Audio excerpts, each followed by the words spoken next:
로마 신자들에게 보낸 서간 제1장 인사. 그리스도 예수님의 종으로서 사도로 부르심을 받고 하느님의 복음을 위하여 선택을 받은 바오로가 이 편지를 씁니다. 이 복음은 하느님께서 당신의 예언자들을 통하여 미리 성경에 약속해 놓으신 것으로 당신 아드님에 관한 말씀입니다. 그분께서는 육으로는 다윗의 후손으로 태어나셨고 거룩한 영으로는 죽은 이들 가운데에서 부활하시어 힘을 지니신 하느님의 아드님으로 확인되신 우리 주 예수 그리스도이십니다. 우리는 바로 그분을 통하여 사도직의 은총을 받았습니다.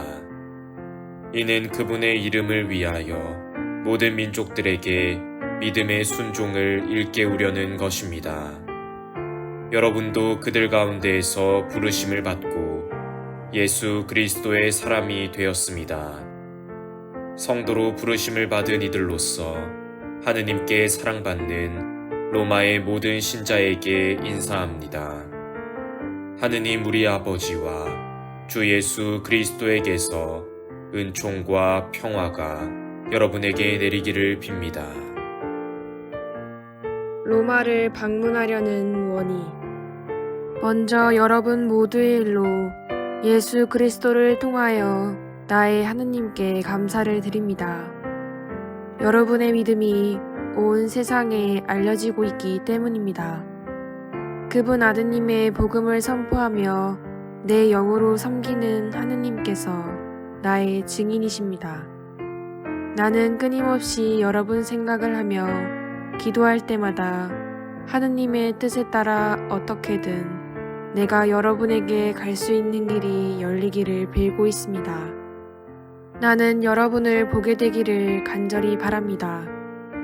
여러분과 함께 성령의 은사를 나누어 여러분의 힘을 북돋아 주려는 것입니다. 다시 말하면 내가 여러분과 같이 지내면서 여러분의 믿음과 나의 믿음을 통하여 다 함께 서로 격려를 받으려는 것입니다. 형제 여러분, 나는 여러분이 이 사실도 알기를 바랍니다.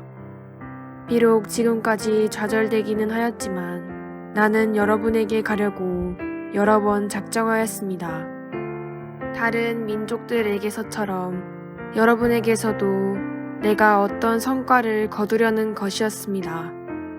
나는 그리스인들에게도 비그리스인들에게도 지혜로운 이들에게도 어리석은 이들에게도 다 빚을 지고 있습니다. 그래서 로마에 있는 여러분에게도 복음을 전하는 것이 나의 소원입니다. 복음의 힘. 나는 복음을 부끄러워하지 않습니다. 복음은 먼저 유다인에게 그리고 그리스인에게까지 믿는 사람이면 누구에게나 구원을 가져다주는 하느님의 힘이기 때문입니다. 복음 안에서 하느님의 의로움이 믿음에서 믿음으로 계시됩니다. 이는 성경에 의로운 이는 믿음으로 살 것이다 라고 기록된 그대로입니다. 인간의 죄와 하느님의 진노, 불의로 진리를 억누르는 사람들의 모든 불경과 불의에 대한 하느님의 진노가 하늘에서부터 나타나고 있습니다. 하느님에 관하여 알 수 있는 것이 이미 그들에게 명백히 드러나 있기 때문입니다. 사실 하느님께서 그것을 그들에게 명백히 드러내 주셨습니다. 세상이 창조된 때부터 하느님의 보이지 않는 본성, 곧 그분의 영원한 힘과 신성을 조물을 통하여 알아보고 깨달을 수 있게 되었습니다. 따라서 그들은 변명할 수가 없습니다. 하느님을 알면서도 그분을 하느님으로 찬양하거나 그분께 감사를 드리기는커녕 오히려 생각이 허망하게 되고 우둔한 마음이 어두워졌기 때문입니다. 그들은 지혜롭다고 자처하였지만 바보가 되었습니다. 그리고 불멸하시는 하느님의 영광을 썩어 없어질 인간과 날짐승과 네발짐승과 기짐승 같은 형상으로 바꾸어 버렸습니다.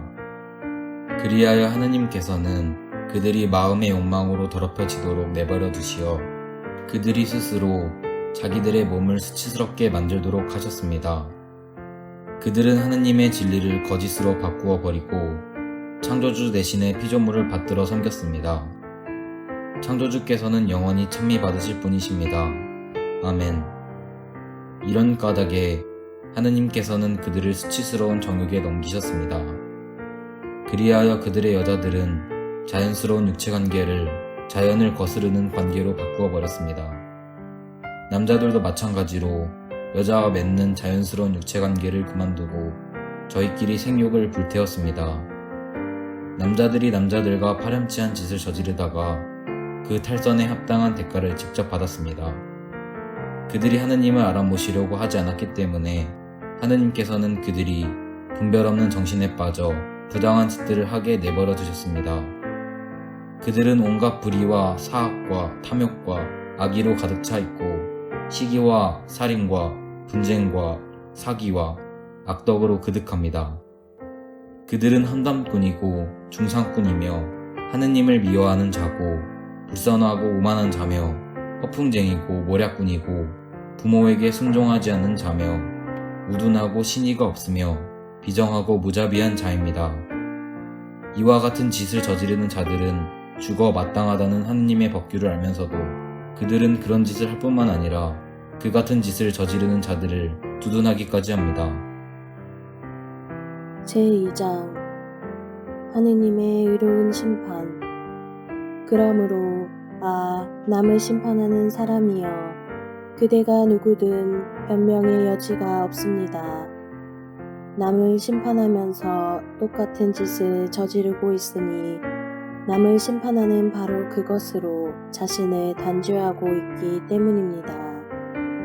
우리는 그러한 짓을 저지르는 자들에게 내리는 하느님의 심판이 진리에 따른 것임을 알고 있습니다.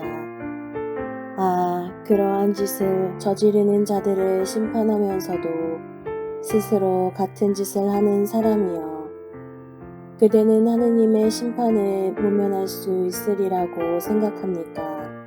아니면 하느님의 그 큰 호의와 관용과 인내를 업신여기는 것입니까? 그분의 호의가 그대를 회개로 이끌려 한다는 것을 모릅니까? 그대는 회개할 줄 모르는 완고한 마음으로 하느님의 의로운 재판이 이루어지는 진노와 계시의 날에 그대에게 쏟아질 진노를 쌓고 있습니다. 하느님께서는 각자에게 그 행실대로 갚으실 것입니다. 꾸준히 선행을 하면서 영광과 명예와 불멸을 추구하는 이들에게는 영원한 생명을 주십니다. 그러나 이기심에 사로잡혀 진리를 거스르고 불의를 따르는 자들에게는 진노와 격분이 쏟아집니다. 먼저 유다인이 그리고 그리스인까지 악을 저지르는 자는 누구나 환난과 고통을 겪을 것입니다. 먼저 유다인에게 그리고 그리스인에게까지 선을 행하는 모든 이에게는 영광과 명예와 평화가 내릴 것입니다. 하느님께서는 사람을 차별하지 않으시기 때문입니다. 다른 민족들과 율법을 모르고 죄지은 자들은 누구나 율법과 관계없이 멸망하고, 율법을 알고 죄지은 자들은 누구나 율법에 따라 심판을 받을 것입니다. 율법을 듣는 이가 하느님 앞에서 의로운 이가 아니라 율법을 실천하는 이라야 의롭게 될 것이기 때문입니다. 다른 민족들이 율법을 가지고 있지 않으면서도 본성에 따라 율법에서 요구하는 것을 실천하면 율법을 가지고 있지 않은 그들이 자신들에게는 율법이 됩니다. 그들의 양심이 증언하고 그들의 엇갈리는 생각들이 서로 고발하기도 하고 변호하기도 하면서 그들은 율법에서 요구하는 행위가 자기들의 마음에 쓰여 있음을 보여줍니다. 이러한 사실은 내가 전하는 복음이 가르치는 대로 하느님께서 그리스도 예수님을 통하여 사람들의 숨은 행실들을 심판하시는 그날에 드러날 것입니다. 유다인과 율법.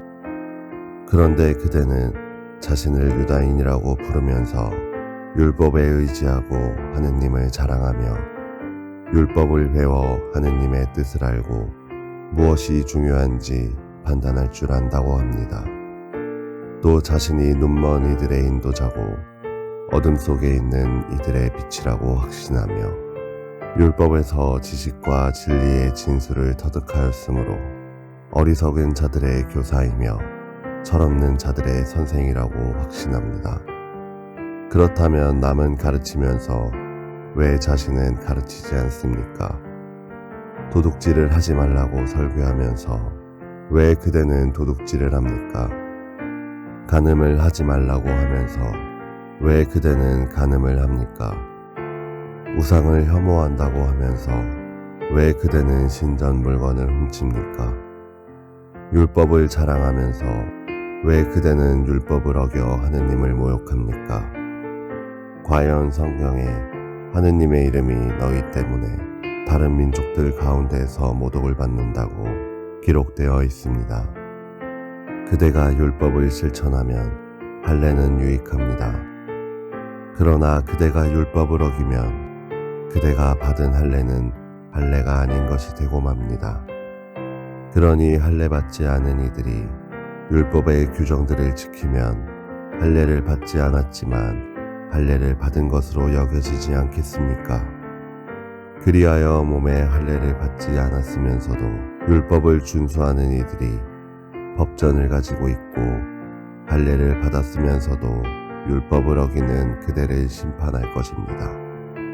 겉모양을 갖추었다고 유다인이 아니고 살갗의 겉모양으로 나타난다고 할례가 아닙니다.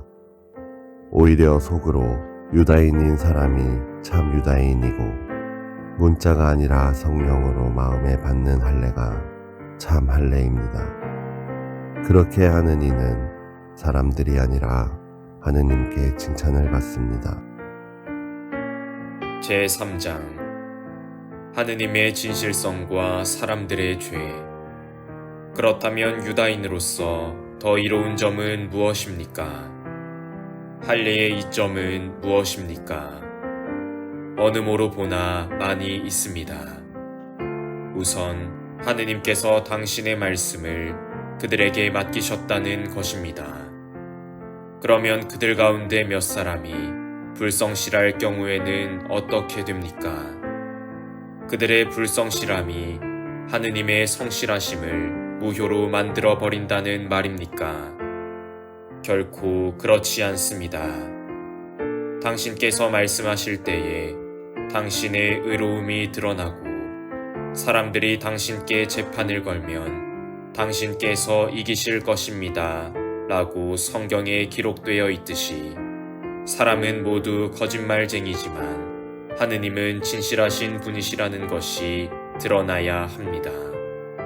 그런데 우리의 불의가 하느님의 의로움을 드러낸다면 무엇이라고 말해야 합니까? 인간의 방식으로 말해서 하느님께서는 진노를 내리심으로 불의하시다고 해야 합니까?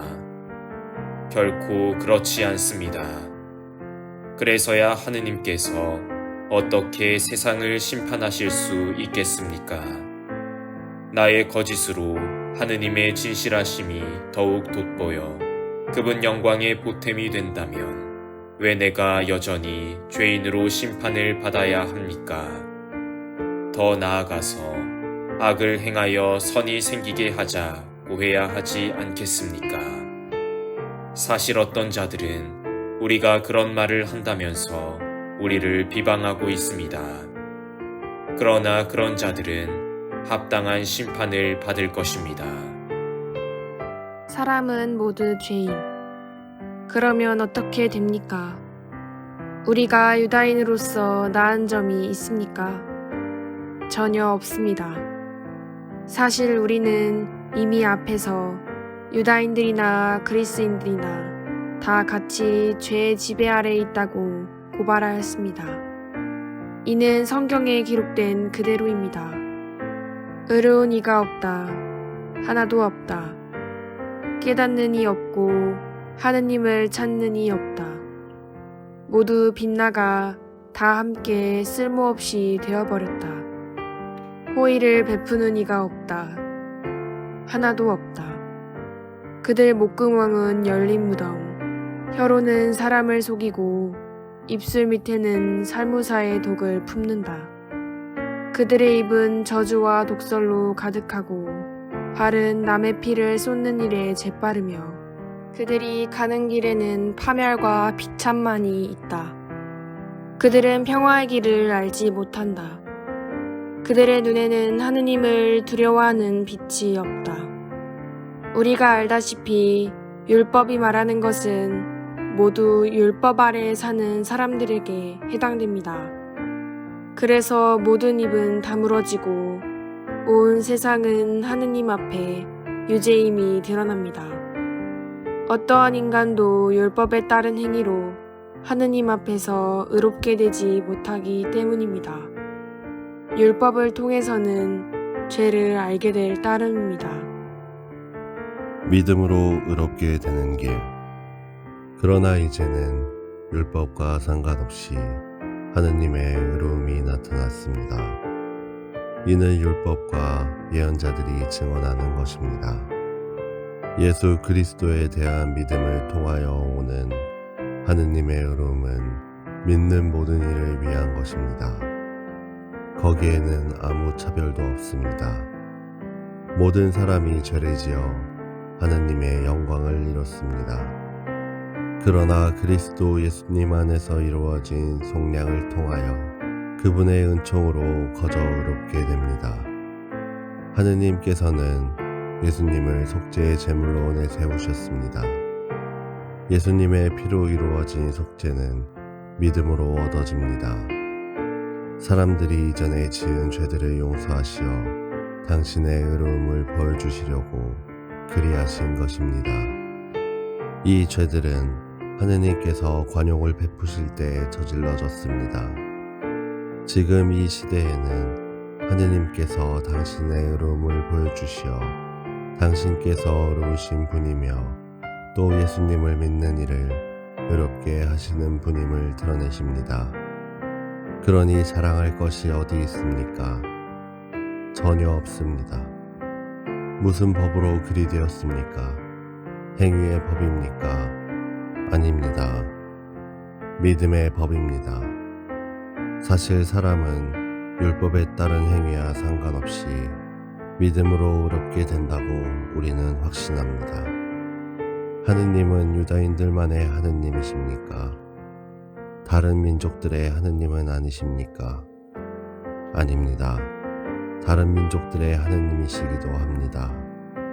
정녕 하느님은 한 분이십니다.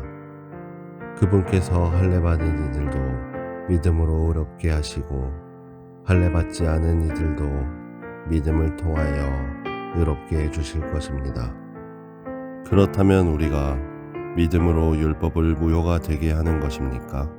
결코 그렇지 않습니다.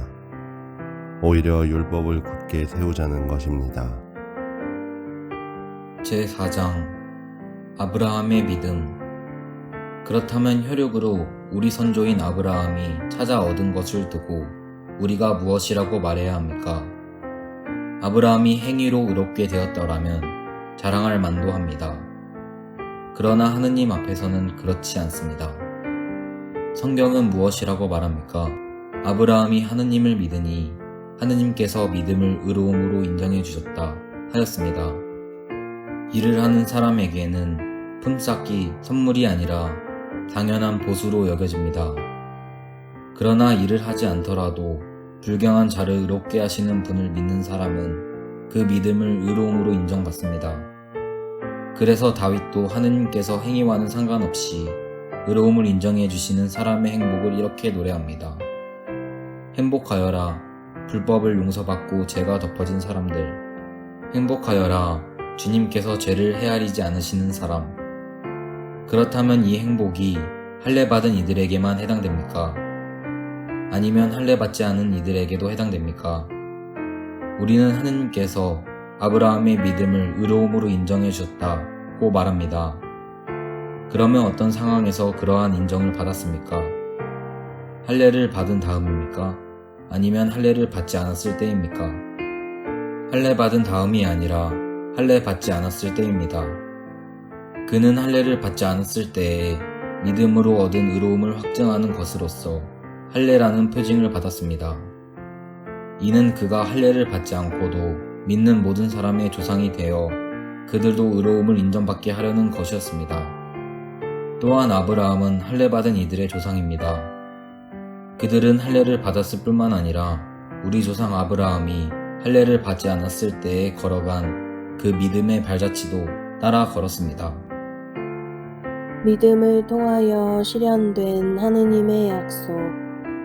세상의 상속자가 되리라는 약속은 율법을 통해서가 아니라 믿음으로 얻은 의로움을 통해서 아브라함과 그 후손들에게 주어졌습니다. 율법에 따라 사는 사람들이 상속자라면 믿음은 의미가 없어지고 약속은 무효가 됩니다. 율법은 진노를 자아내기 때문입니다. 율법이 없는 곳에는 범법도 없습니다. 그러한 까닭에 약속은 믿음에 따라 이루어지고 은총으로 주어집니다. 이는 약속이 모든 후손에게 곧 율법에 따라 사는 이들뿐만 아니라 아브라함이 보여준 믿음에 따라 사는 이들에게도 보장되게 하려는 것입니다. 아브라함은 우리 모두의 조상입니다. 그것은 성경에 내가 너를 많은 민족의 조상으로 만들었다 라고 기록된 그대로입니다.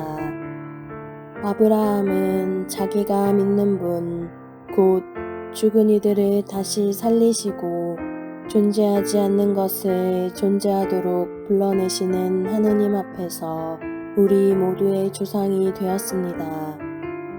그는 희망이 없어도 희망하며 너의 후손들이 저렇게 많아질 것이다 하신 말씀에 따라 많은 민족의 아버지가 될 것을 믿었습니다. 100살가량이 되어 자기 몸이 이미 죽은 것이나 다름없고 살아야 못해도 죽은 것이라 여기면서도 믿음이 약해지지 않았습니다. 그는 불신으로 하느님의 약속을 의심하지 않았을 뿐만 아니라 오히려 믿음으로 더욱 굳세어져 하느님을 찬양하였습니다.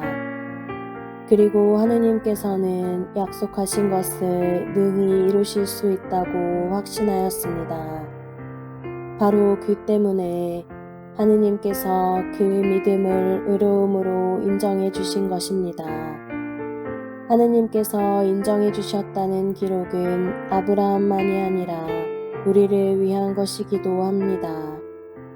우리 주 예수님을 죽은 이들 가운데에서 일으키신 분을 믿는 우리도 그렇게 인정받을 것입니다. 이 예수님께서는 우리의 잘못 때문에 죽음에 넘겨지셨지만 우리를 의롭게 하시려고 되살아나셨습니다.